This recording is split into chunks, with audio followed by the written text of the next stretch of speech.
Alors un autre élément que j'ai pu, en tout cas, qui a été confirmé, mais fois 1000, c'est que le beau et le vivant sont intimement liés. Donc ça, on le dit depuis déjà beaucoup de temps ici. Le beau au service du vivant, etc. Voilà, on adore, mais en fait, je pense que j'avais pas tout à fait pris la mesure de ce que ça veut dire dans plusieurs de ces facettes. Puis, à mon avis, j'ai pas du tout fini non plus, mais en tout cas, j'ai commencé à voir des éléments que j'avais pas forcément, ou alors peut-être que, en fait, juste comment dire, idée de manière mentale, mais pas forcément vécue, quoi. Je sais pas si vous voyez un peu la différence que ça peut faire sur certaines choses, mais en général, ça loupe pas. Ce moment de pause, ça m'a aussi permis, parce qu'en fait, j'étais un petit peu à Paris et puis aussi dans le sud de la France. En fait, ça m'a vraiment permis d'observer un peu plus voilà, ce qui m'entourait, enfin d'être moins, comme j'avais moins la tête dans le guidon, en fait, du coup, j'ai pu regarder autre chose, on va dire. Je sais pas comment l'imager, mais c'est un peu ça en réalité, hein. Et j'ai vu à quel point, alors déjà, la plupart du temps, bah, en fait, le beau qui nous est servi dans notre société, c'est un beau qui est incarné souvent dans des produits.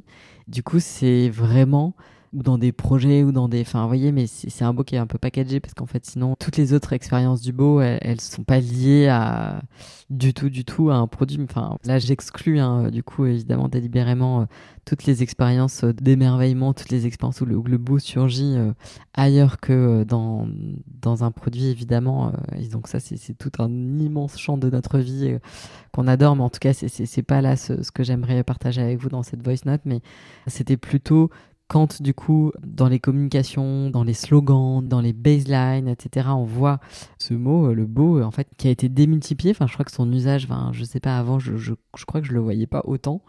Donc là, c'est complètement dingue. Et en fait, il est vraiment mis à toutes les sauces, selon mon prisme, hein. Et c'est rarement pour le meilleur, j'ai l'impression. Souvent, quand je vois ça, je me dis, mais en fait, je comprends pas. je, je comprends pas pourquoi on utilise ce mot pour signifier des choses qui n'ont rien à voir avec lui, en fait. Je me dis, mais enfin, quel est le sens, pourquoi? Donc, je crois que vraiment que c'est indispensable aujourd'hui que le beau revienne dans notre quotidien, dans nos vies, indépendamment d'où on vit, de notre niveau de vie, c'est peut-être davantage un espèce de niveau d'avoir conscience de lui, qui est un peu la différence. Mais si vraiment, aujourd'hui, je suis convaincue que quelque part, le beau me pousse à ce que vraiment il revienne au devant de la scène, parce que je pense qu'il a plein de messages et que derrière, en fait, c'est un profond vecteur de changement dont on ignore encore grandement les capacités, quelque part, les capacités infusées, mais des pans entiers, à mon avis, de notre vie, de l'économie, enfin de tout, quoi. Surtout quand on comprend aussi le fonctionnement des neurones miroirs, quand on comprend des courants de pensée comme le désir mimétique de René Girard, etc. On se dit mais évidemment qu'aujourd'hui il est important. Et moi j'ai de plus en plus l'impression qu'il nous donne aussi rendez-vous pour qu'on prenne conscience à quel point nos intentions et nos attentions à son égard sont précieuses. Donc je pense que je vais aussi un petit peu désormais vous proposer de nous mettre collectivement en mouvement vers les valences les plus hautes du beau. En tout cas, moi, c'est vraiment ce que j'ai envie de faire. Donc je pense que par effet de courant, je pense que vous serez touchés sûrement aussi par ce mouvement-là. En tout cas, c'est ce qui vous sera proposé. Libre à vous après, évidemment, si ça vous plaît pas d'aller voir bah, voilà, ailleurs et dans évidemment d'autres contenus. Il y a beaucoup de personnes aujourd'hui qui créent énormément de contenus complètement géniaux. Donc, c'est pas ça qui manque aujourd'hui.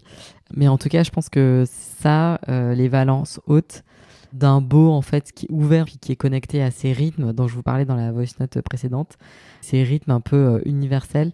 Donc c'est très abstrait ici là quand j'en parle comme ça, mais vous allez voir que je vais vraiment essayer de faire atterrir tout ça et toutes les perceptions, toutes les intuitions que j'ai eues là dans les épisodes qui vont arriver à la rentrée, dans les projets et dans les lieux aussi. Donc ça, énorme. D'ailleurs, c'est aussi ça en fait qui m'a, je crois, plu dans l'exposition et la curation que j'ai faite en complicité avec Isabelle Castagnier pour l'exposition à Saint-Tropez. C'était aussi de pouvoir justement explorer ces valences hautes dans des endroits qui étaient complètement à des années-lumière de finalement ces valences hautes en question, quoi. Et de les faire atterrir un peu comme si on avait hacké un truc, quoi. Ça m'a vraiment plu.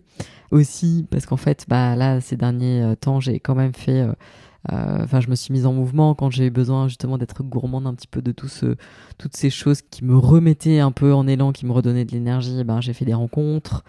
J'ai aussi fait pas mal de très très belles trouvailles.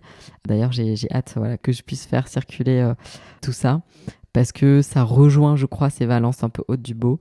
En attendant la saison 8 du podcast qui va débuter à la rentrée, ben, je pense que ce qu'on peut se souhaiter pour cet été, c'est, en tout cas moi, ce que je vais essayer de faire, c'est enfin voilà, malgré le contexte, malgré tout, enfin en fait, on est vraiment, je pense, à un endroit très important de l'histoire, en fait, et c'est cultiver, nourrir des polarités inverses de ce dont on a peur, peut-être que qui serait judicieux, j'en sais rien. En tout cas, moi, je me dis que cultiver cet amour sincère du beau, c'est sûrement une piste assez sérieuse pour apaiser, en fait, moi, ma colère, mon anxiété, baisser mon niveau aussi de stress, qui est aujourd'hui, bah voilà, franchement, à la veille de ces élections, etc. Je sais pas, donc du coup, quand j'enregistre, là, on est le 6 juillet, donc je rappelle, mais voilà.